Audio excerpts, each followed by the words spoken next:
Further east, the Yorkshire landscape changes yet again, with its rugged coastline and gentle slopes of the East Yorkshire wolds. At the heart of all this is the market town of Beverley, its beautiful architecture beckoning tourists to explore the cobbled streets and historic shopping squares. The picturesque streets have been captured by artists from all over the world, but few have such an affinity with this part of Yorkshire as Tom Harland, who lives near the River Humber. I was born in North Ferriby in 1945. I was educated locally, and I eventually went after education to Art College in Hull Regional College of Art, where I studied for 5 years. I did painting, stone carving and etching, which was an interesting course to be working on, and left when I was 21 and started teaching when I was just 21, so I wasn't very much older than the kids I was teaching.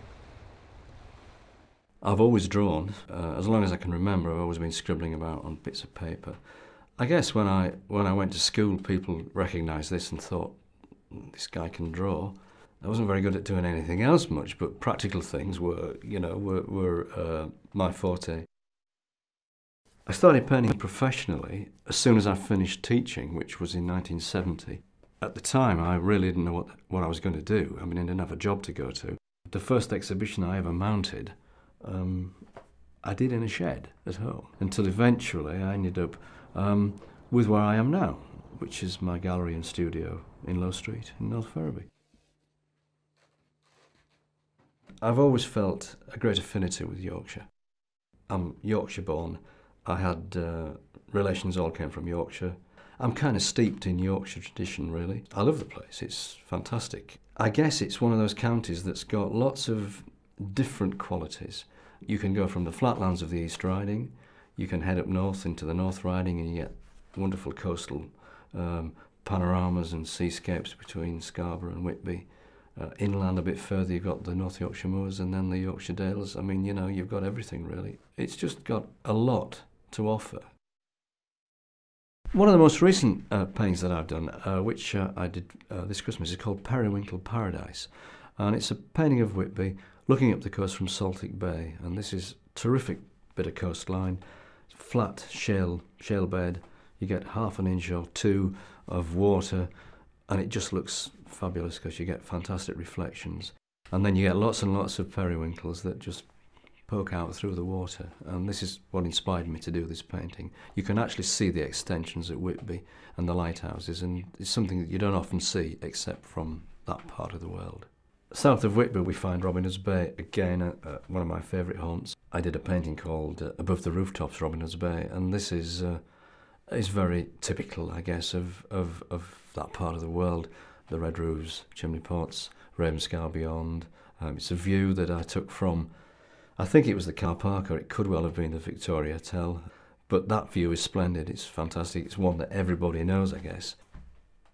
April Shower, St Mary's, is a painting I did, I guess, which is very architectural in lots of ways. I quite like painting churches. They tax my powers of awareness quite a lot. But this is a view of the west window after a shower in April, hence the title.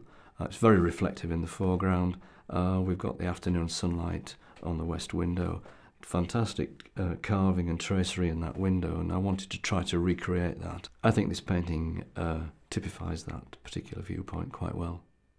One of my other more successful paintings, which has been put into print, is called Winter Afternoon, North Ferriby. I like the view. It's a view that shows North Ferriby. It's winter time, winter trees in the backgrounds, and particularly rather effective sky. I was quite pleased with the sky because it shows the effect that you have in the winter time, the clouds after a snow shower. One of the more pleasing things that I've done recently was when I was asked to help, if I could help, with some fundraising for the Dove House Hospice. The only way I could kind of get my head around that, to do anything for them, was to suggest that they might like to use some of my images and some of my prints, some of my paintings on a calendar. They thought that was a great idea, and we used that, we did it, and they have subsequently raised a lot of money. They've sold over 17,000 copies. It's proved extremely successful.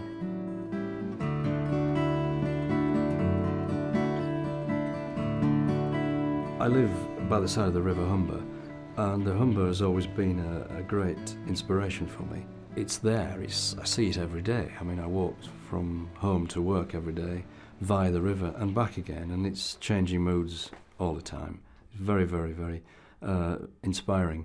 If I'm going to go and do a painting, or perhaps a pastel, which is a medium that I've started using in the last 2 or 3 years, I'd go and have a look, have a recce, have a walk about, take a little sketchbook, maybe make a few little notes. I like to paint in the studio. I like to do my big stuff in the studio and set it up. So I would use the preparatory sketches that I would do and maybe a photograph, and I'll set up my finished painting. If it's a pastel, I'm working on paper. If it's watercolour, obviously I'm working on stretched paper, which I prepare beforehand. I still enjoy painting. It's I hate to use this expression, a challenge. Every time I pick up a brush or some pastel or whatever, I'm never really sure how it's going to work out. I'm never sure what I'm going to do with it at the end of the day. A lot of people think it must be a very daunting prospect to have a white canvas, a white sheet of paper. What are you going to do with it? I try to work out what I'm going to do to start with. I'm often asked the question, do you start something and not finish it or throw it away because it's not going the way you think? Well, this is a kind of Yorkshire thing, isn't it, really? I mean, I'm not going to throw anything away, am I? I'm going to hang on to it and try and make something of it. And I invariably do, and even if I put it away in a drawer for a year, 6 months, I can do something with it usually. I've never thrown anything away.